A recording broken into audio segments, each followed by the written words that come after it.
What is up, FPL managers guys? Today we are looking at the best wildcard 20 team you can make. Yes, if your team is in dire need of a wildcard, I've got you covered. Let's get into the video.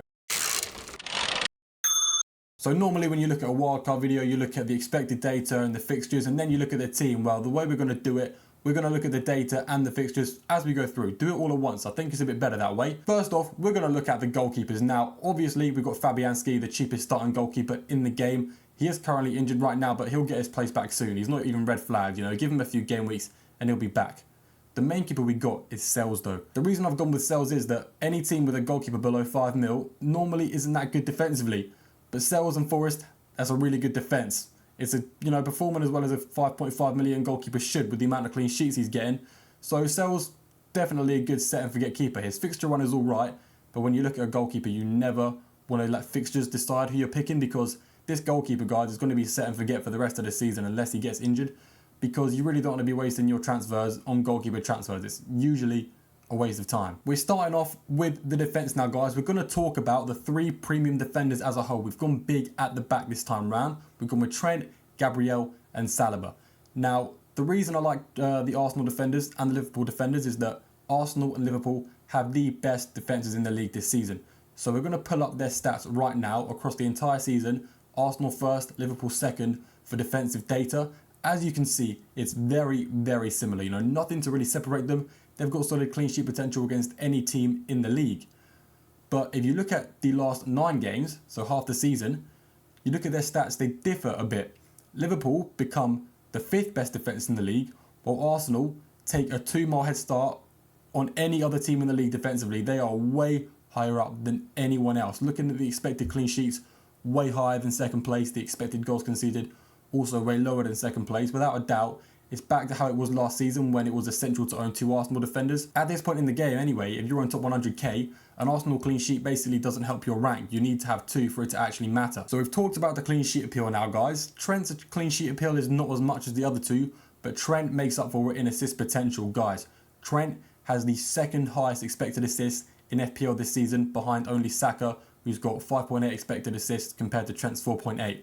Just as a fun little fact I like to throw in there as well, Salah has 4.1 expected assists, but 13 assists. That is easily the most bizarre stat I've seen this season. That is a ridiculous overperformance in expected assists. And it's not like Saliba and Gabriel don't offer anything going forward as well. They've both scored plenty goals from corners this season. They've got a decent amount of goal threat. We know Arsenal's set pieces are insane. They score more goals from set pieces than open play nowadays. Looking at their fixture runs now, the Arsenal fixture run is okay at best, but like I said, Arsenal have clean sheet potential against any team in the league, especially when they're playing at home. Now we'll move to Trent's fixture run and Salah's, because obviously we've got Salah in this team. It's all right, but even though it's only all right, I would still start Trent for these next 6 games because of the ability Liverpool have to dominate any team for an entire 90 minutes like they just did against West Ham, and of course the assist potential and the small goal threat as well. On to the cheaper defenders now. We got a 3.9 million defender. Get any cheap 3.9 million defender, doesn't matter too much.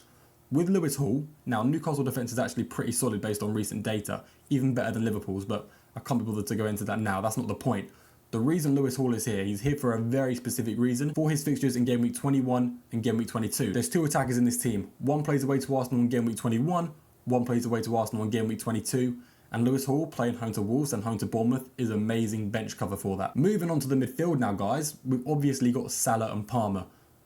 We don't need to go into Salah and Palmer because we already know how good they are and everybody is going to have them. If you don't have them, then you're probably not good at FPL, I'm sorry to say. But what I will do is use their expected data to show you how good, how essential one of our forwards is in the front line. On to Mbeumo now, guys. You may be surprised to see Mbeumo. There's not a lot of talk about Mbeumo, but this is a great entry point.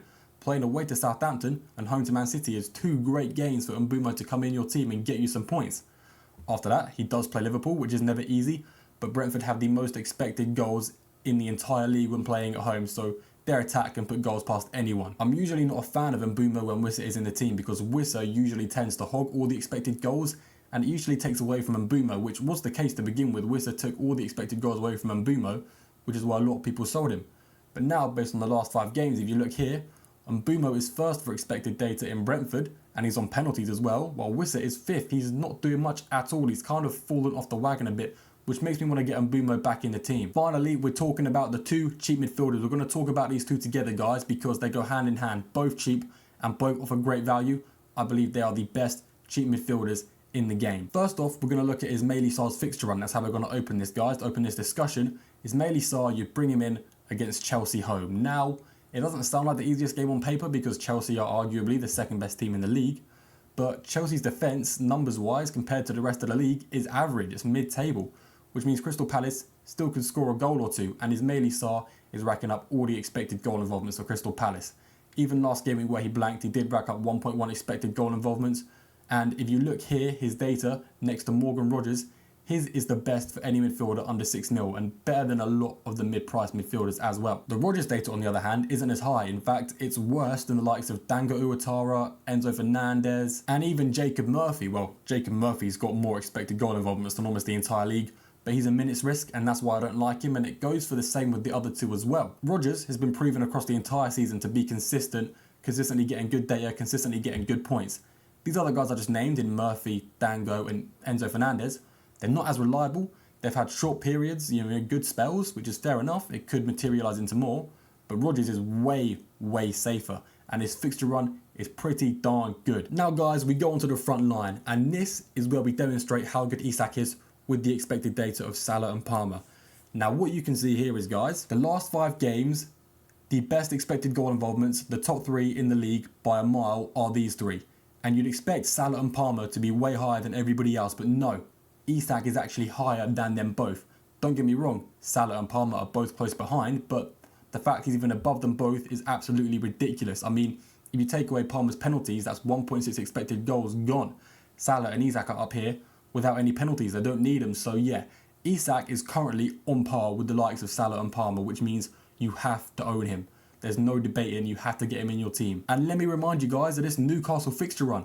It is not too bad at all. Obviously, we got the only 4.4 million forward in the game in Stewart, so yeah, get him in, saves you money. And with the second forward slot, it was hard to choose, guys, to be honest. I need 2 viable forwards for this wildcard to function. I can't run around here with a 4-5-1 formation. It's simply not going to be good enough. So I'm scouring the internet for forwards. I'm scouring the database, and I don't see too many great options that pop up, but I do really like the sound of a Spurs player. Now, originally, I could have gone with a midfielder. I looked at the best 3 Spurs attackers I could find, and there's only really 3 that aren't a minutes risk in Solanke, Son, and Kulusevski. But looking at the data here, Son is a bit too overpriced for how much he's getting, and across the entire season, he's not been worth it. Kulusevski is pretty reliable, but he's not loads better than Mbeumo.